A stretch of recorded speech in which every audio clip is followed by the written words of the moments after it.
Hi, Nick. How are you? I'm doing great. How about yourself? I'm doing well, thanks. Good to see you again. Absolutely. So we are here to chat about closing on Cool Material, which you were on the buy side for. Congratulations on that, by the way.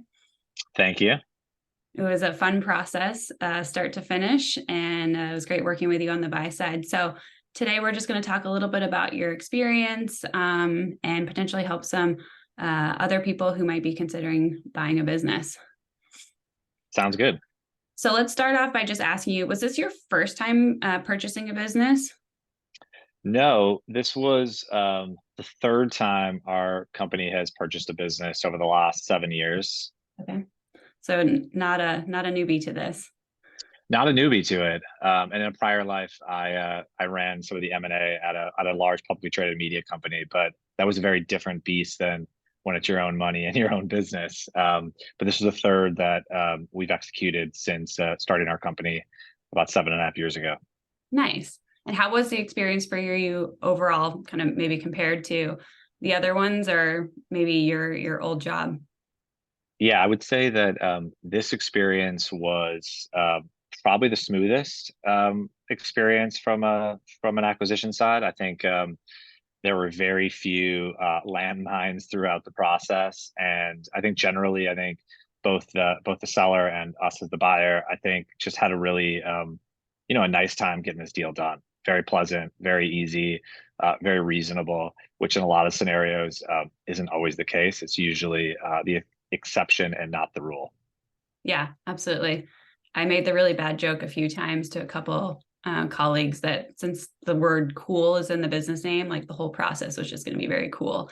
But it was a very easygoing deal process, which is something I definitely love. Yeah, absolutely. It was nice. So when you first read about Cool Material, what made you interested in it? Is there something in particular that caught your eye?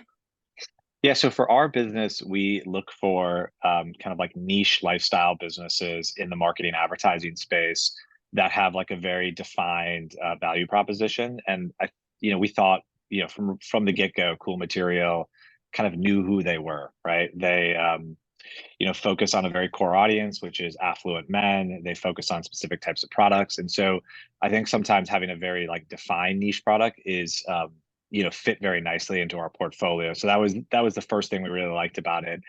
The second thing were just like the fundamentals of the business. So, the financials, the audience numbers, the scale. And those things are relatively black and white. And then I think kind of the third piece that we always look for in businesses is just kind of like the intangibles. So that's, you know, how does it look? How does it feel? How is the staff that we're maybe going to inherit? Like, do they fit the culture? And then I also think, what does the ownership look like, and how are they? Because a lot of times, you kind of know what you're going to get when you get to know the owners, and I think that was a really good experience for us. We spent, I think, a good amount of time getting to know the owners, both as people, but also as kind of business operators, both through Zoom calls, phone calls. We met live in New York City. And I think that just gave us a lot of overall comfort and excitement in the business. Absolutely. Did your impression of the business change at all from sort of your initial read of the material to the big step of meeting the owners? Sometimes buyers can take a lot of time between those two steps. I'm just curious if there were any big changes, or was it kind of everything you thought after just reading versus actually meeting them? No, I think it was very clear. The materials that were outlined for us, I think, gave us a really good sense of what the business was. And quite frankly, even through due diligence, it really didn't change, much of what you're seeing. And I think a lot of times we look at a lot of deals, and sometimes what you see in a deck doesn't necessarily come together when you actually start doing your homework. And I think with Cool Material, um, everything from the materials came to life in an even better way, I think, as we got to know the product, look under the hood, but also I think getting to know the team. Yeah, absolutely. Um, and you guys were fast. So we put this business out to market. I think you guys inquired on it before our e-blast went out. So the website closers email. And I believe you had provided me with a letter of intent for the business like 2 days after the e-blast went out. So I don't know if you know this, Nick, but you made a lot of people pretty angry. We signed that letter of intent, and I had to tell a lot of buyers the business was off the market pretty quickly. They said, hey, where's my turn? But it was great that you guys were decisive and submitted that letter of intent, because there was a lot of interest in this business. Yeah, I think generally speaking, one, I think we just got a little lucky in finding it when we did. I also think when we like something, we try to be decisive, and I think speed tries ends up being kind of our best friend in a scenario like this. And I think it all came together really quickly. But I think part of that was it fit really clearly with our vision and with our strategy. And so when it checked a bunch of boxes, we knew that we wanted to kind of move quickly on it. Nice, nice. So after signing that letter of intent, what was the hardest part of the transaction after that? You can remember all the different steps. Yeah, I would say the hardest part is always, I think, two things. One is just like doing the diligence while you're operating a business. For us, we have four or five other kind of companies within our portfolio. So, while you're doing the diligence, you're having to kind of like live two lives. So doing the diligence, but also operate the business. We weren't obviously communicating that we were moving forward with many people within our organization. So you're kind of doing double duty. So that's just like a little bit taxing as a business owner. And then I think the second part, I wouldn't say it's hard. It's more just understanding kind of like all the little nuances of a business that's been operated for nearly 15 years. And getting to know those things. So the processes are different than maybe the way that you run them. And so it's sometimes like learning a new language a bit. And so that's not necessarily a hard part, but I would say, a part that takes a lot more time and effort and energy than you ever really think. Yeah, absolutely. Absolutely.